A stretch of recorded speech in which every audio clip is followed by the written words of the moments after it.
আসসালামু আলাইকুম। আমি পপি। দীর্ঘ 28 বছর চলচ্চিত্রে কাজ করেছি, অনেক সুনামের সাথে, সম্মানের সাথে। কোটি কোটি দর্শকদের ভালোবাসা পেয়েছি, ইন্ডাস্ট্রির মানুষের ভালোবাসা পেয়েছি। কিন্তু এই মুহূর্তে আমি ক্যামেরার সামনে কথা বলছি একজন ব্যর্থ মানুষ হিসাবে। ব্যর্থ মানুষ বলছি এই কারণে, সবার মন জয় করতে পারলেও দীর্ঘ 28 বছর আমি যাদের জন্য কাজ করেছি, যাদেরকে এই হাতে লালন পালন করেছি, তাদের কাছে আমি অযোগ্য একজন মানুষ। তাদের মন মতো চলতে পারিনি, তাদের মনের মতো করে নিয়ন্ত্রিত হতে পারিনি। হয়েছি, একসময় হয়েছি, কিন্তু এখন হতে পারি না। তার করে বলেছি আমি একজন ব্যর্থ মানুষ। একটা মানুষ তো সবসময় সবার কাছে ভালো হতে পারে না, সব সময়ের জন্য ভালো হতে পারে না। আমি যখন ইনকাম করেছি, দু হাতে দিতে পেরেছি, লুটাতে পেরেছি, তখন আমি আমার পরিবারের কাছে অনেক প্রিয় একজন মানুষ ছিলাম। এখন দিতে পারি না, হয়তো তাদের প্রয়োজন অনুযায়ী, যার কারণে আমি এখন তাদের কাছে গলার কাটা, শত্রু এবং অপছন্দের একজন মানুষ। দীর্ঘ 2 দিন যাবৎ আমি আসলে দেখলাম যে আমার পরিবার কতটা নিচে নামতে পারে, কতটা হীন পরিচয় দিতে পারে, কত হিংস্র ব্যবহার করতে পারে, কত নোংরা শব্দ ইউজ করতে পারে। সাথে আমার মিডিয়া, তারাও আমার একসময় চলার পথের সঙ্গী হিসাবে কাজ করেছে। মিডিয়ার কাছ থেকে সবসময় আমি সহযোগিতা পেয়েছি, ভালোবাসা পেয়েছি, সাপোর্ট পেয়েছি। কিন্তু আমার পরিবারের কয়েকটা মানুষের মিথ্যা কিছু কথাবার্তা, মিথ্যা অভিনয়, মিথ্যা নাটক, মিথ্যা অভিযোগ বলার সাথে সাথে যে মানুষগুলো আমাকে সব থেকে বেশি চেনার কথা, জানার কথা, সাপোর্ট করার কথা, সেই মানুষগুলো ওই মানুষগুলো আমার পরিবারের মানুষগুলোর কথা অনুযায়ী আমাকে ভুলভাবে আমার দর্শকদের কাছে বলেন, বাংলাদেশের মানুষের কাছে খুব বাজেভাবে উপস্থাপন করেছে। তো এর থেকে দুঃখজনক আর কিছুই হতে পারে না। যাদের জন্য কাজ করেছি আজকে তারা কেউই আমার না। এই জন্য হয়তো আল্লাহ বলে, যার যার জীবন হিজ হিজ হুজ হুজ, কিয়ামতের মাঠে কেউ কাউকে চিনবে না।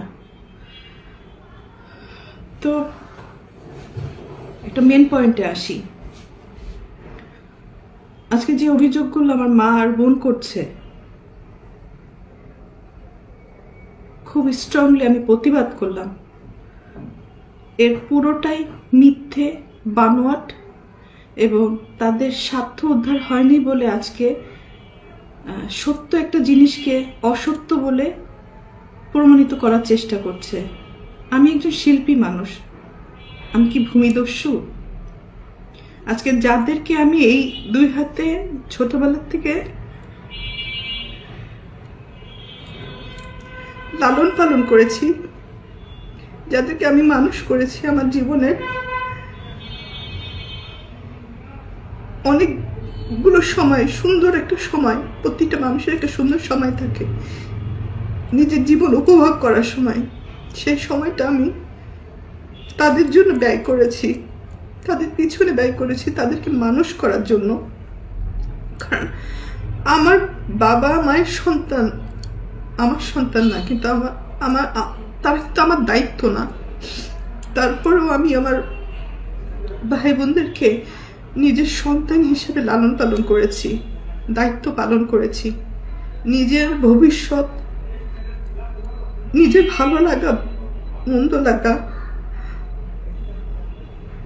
অনেক কিছুই বাদ দিয়ে দিয়েছি শুধু আমার ভাই বোনদেরকে মানুষ করার জন্য। কিন্তু এখন এসে দেখলাম মানুষ তো হয়নি, হিংস্র কিছু পশুও বলবো না, পশুরা তো আসলে খুব কৃতজ্ঞতা থাকে পশুদের মধ্যে, কিন্তু এদের মধ্যে সেই কৃতজ্ঞতা বোধটুকু নেই। আর উপরের দিকে থুতু ফেললে তো নিচের দিকেই আসে। কাদের নামে অভিযোগ করব? অভিযোগ তো আসলে করে বাইরের লোকদের মানে নামে। আর আমি যেহেতু আমার ভাই বোনদেরকে, আমার বাবা মাকে অনেক ভালোবাসি, যার কারণে আমার জীবনে আমি অনেক কিছু ফেস করেছি তাদের দ্বারা। নির্যাতিত হয়েছি, লাঞ্ছিত হয়েছি, অপমানিত হয়েছি। নিজের এত বছর যে আমি ইন্ডাস্ট্রিতে ইনকাম করেছি, তারা আমার সাথে বেইমানি করেছে। আমার সমস্ত অর্থ আমার কাছ থেকে নিয়ে নিয়েছে। আমার টাকা দিয়ে কেনা সয় সম্পত্তি কোনো কিছুই আমার নামে ছিল না, আমার প্রত্যেকটা ভাই বোনের নামে ছিল। আমার অ্যাকাউন্টগুলো শূন্য ছিল এবং আমার গাড়ি, শুধু আমার দেহটা ছাড়া আমার কোনো কিছুই আমার ছিল না। সব কিছুই তাদের আন্ডারে ছিল। আমিও তাদের আন্ডারে ছিলাম। তো একটা পর্যায়ে এসে মানুষের জীবনে বেঁচে থাকার জন্য কিছু না কিছু প্রয়োজন হয়। তো বেঁচে থাকার মতো শুধু আমার জানটা ছিল হয়তো। তো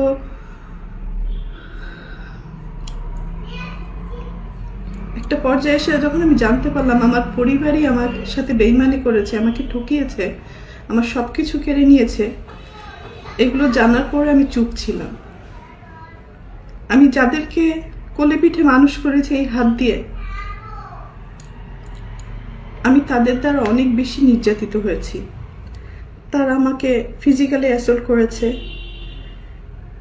আমার টাকা চুরি করে আমাকে মারার প্ল্যান করেছে, আমাকে খুন করে ফেলার জন্য টাকা দিয়েছে খুনিকে। আমার আপন ভাই এটার সাথে জড়িত, আপন বোন জড়িত, আর একটা সামিন নামে একটা ছেলেকে পালক নিয়েছিলেন।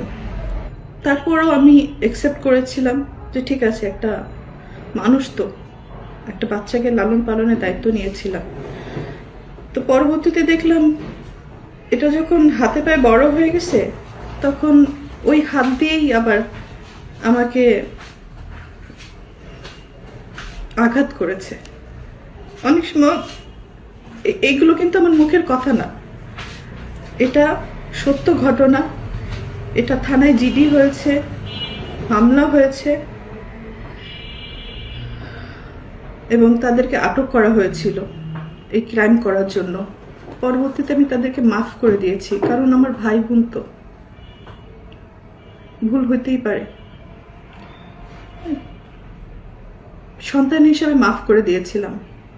পরবর্তীতে দেখি যে এগুলো বাড়তেই আছে এবং আমার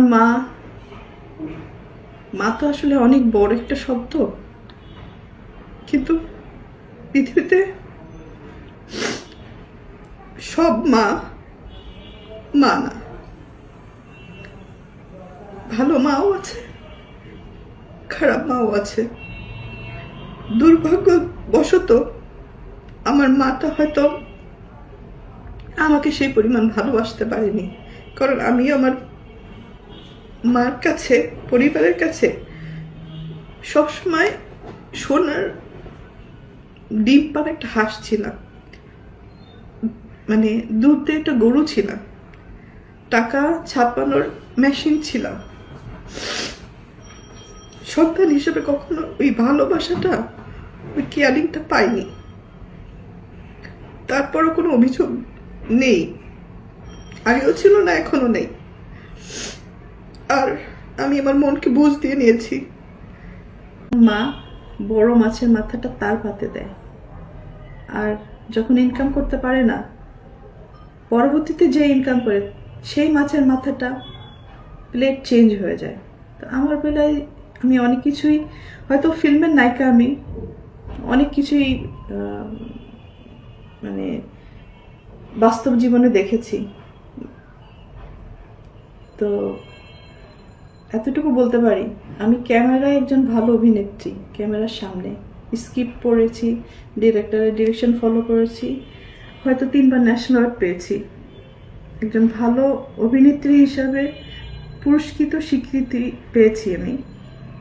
কিন্তু বাস্তব জীবনে আমি খুবই কাঁচা একজন অভিনেত্রী। মানে অভিনয়টা আমার দ্বারা হয় না। অনেক কিছু সহ্য করেছি, তো মুখ বুজে সহ্য করাটাই হয়তো আমার পরিবার আমার দুর্বলতা মনে করেছে, আমার ক্ষতি করেছে যারা যারা, তারা সবাই মনে করেছে আমি হয়তো চুপ থাকি, হজম করি, কারো ক্ষতি করি না, এটা আমার দুর্বলতা। কিন্তু মানুষের যখন দেয়ালে পিঠ ঠেকে যায়, তখন সে একটা না একটা পর্যায়ে প্রোটেস্ট করে। তো আজকে আমার এই বক্তব্যটা হচ্ছে অন্যায়ের বিরুদ্ধে প্রোটেস্ট করলাম। মা বলে যে সমস্ত কথা ইমোশনালি মানুষকে ব্ল্যাকমেলিং করে,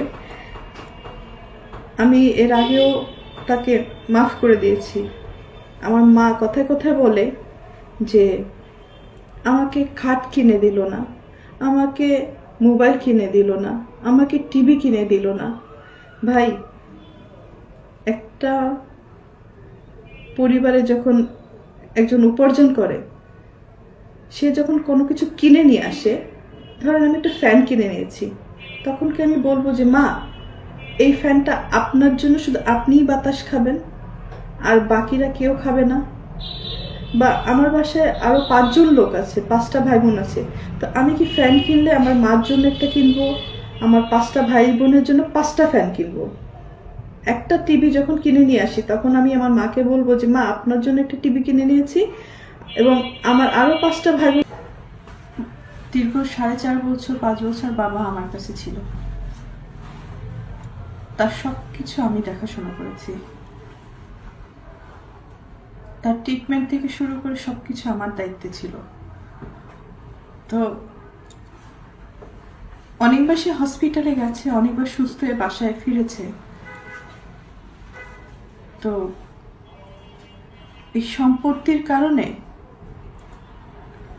অনেক বড় বড় ঘটনা আমার সাথে হয়েছে, শেষের দিকে আব্বুর সাথে হয়েছে। মানে বাবা যখন হসপিটালে ছিল, মানে তার ট্রিটমেন্টের সমস্ত টাকা পয়সা আমার টাকা। আমার এফডিআর ভেঙে আমি 1 কোটি টাকা কম হবে না, বেশি হবে, মানে যদি এটা বলতে হয়। আমি তার পিছনে আমার এফডিআর ভেঙে পেমেন্ট করেছি। সেই রিসিট বলেন, প্রমাণ বলেন, সব আমার কাছে আছে। স্টেট ব্যাংকে স্টেটমেন্ট উঠালে তো পাওয়া যাবে, এবং আপনারা হসপিটালে খোঁজ নিলেই পাবেন। অথচ যার সম্পত্তি নিয়ে এত নোংরা কথাবার্তা হচ্ছে, দখলদারি নিয়ে এত কথাবার্তা হচ্ছে, তারা কিন্তু একটা টাকাও খরচ করেনি আমার বাবার অসুখের সময়। যেই মারা গেল, সেই তার সম্পত্তি নিয়ে ভাগাভাগি করছে, ব্লেম দিচ্ছে, নোংরামি করছে, দখল বুঝে নিচ্ছে। আর দীপু, বাবার লাশটাও ধরতে চাও নাই। আর আজকে বাবার সম্পত্তি নিয়ে কত রকম নোংরামি করছো। কোথায় ছিল এই সমস্ত? মানে তখন একবার চিন্তা করা উচিত ছিল, যার সম্পত্তি নিয়ে তুমি লাফালাফি করছো, ভোগ দখল করার চেষ্টা করছো, সেই লোকটাকে সারা জীবন গালি দিছ, তার সাথে দুর্ব্যবহার করছো, তার চেহারাও দেখো নাই।